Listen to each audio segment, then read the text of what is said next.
তখন তোমার ২১ বছর বোধহয়। গানটা মনে আছে? স্মৃতির ভেলায় চড়ে আরও একটা বছর, অর্থাৎ ২২ বছর পেছনে যাওয়া যাক। ক্রিকেটের গল্পটা ছিল অন্যরকম।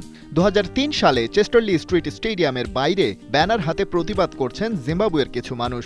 রবার্ট মুগাবের দুঃশাসনের বিরুদ্ধে তাদের ব্যানারে লেখা make up world, Zimbabwe is dying, সারা দুনিয়ার প্রতি ওদের বিশেষ বার্তা। মাঠের ভেতরেও ইংল্যান্ডের কাছে Zimbabwe was dying as well. ম্যাচটা স্বাগতিকরা জিতেছিল ইনিংস ও ৬৯ রানের বিশাল ব্যবধানে। যদিও হিথ স্ট্রিক উইকেট নিয়েছিলেন মাইকেল ভনের, আবার রিচার্ড জনসন পাল্টা আউট করেছিলেন জিম্বাবুয়ের পেস অলরাউন্ডারকে।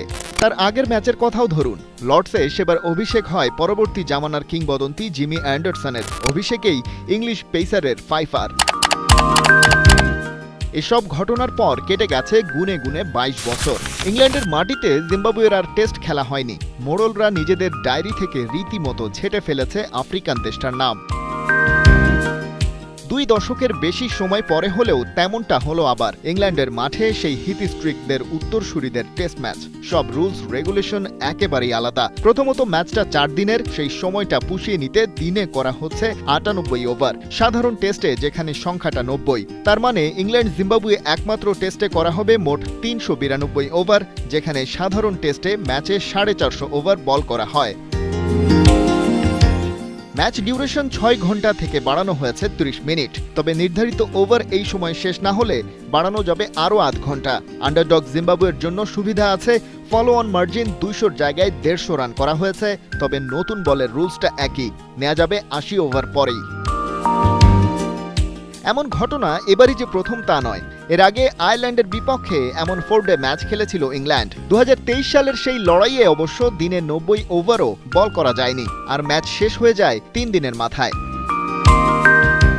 নটিংহ্যামে জিম্বাবুয়ের বিপক্ষে ম্যাচ দিয়ে নিজেদের ওয়ার্ল্ড টেস্ট চ্যাম্পিয়নশিপের নতুন সাইকেল শুরু করল ইংলিশরা, যেখানে দলের নেতৃত্বে আছেন বেন স্টোকস, ক্যাপ্টেন অভিজ্ঞ হিসেবে পাচ্ছেন বেন ডাকেট, ওলি পোপ আর হ্যারি ব্রুকের মতো ক্রিকেটারকে। তবে নিজেদের নতুন প্রজন্মকেও এই সুযোগে বাজিয়ে দেখতে চায় তারা। প্রথমবার ইংল্যান্ডের টেস্ট দলে ডাক পেয়েছেন দারুণ একটা কাউন্টি সিজন কাটিয়ে আসা স্যাম কুক। ২০২৩ অ্যাশেজ অ্যাপিয়ারেন্সের পর নটিংহ্যামশায়ারের ঘরের ছেলে জশ টাং ফিরেছেন। জেমস রিউ, শোয়াইব বশির আর জেমি স্মিথের মতো প্রমিজিং ইয়াংস্টাররা তো আছেই।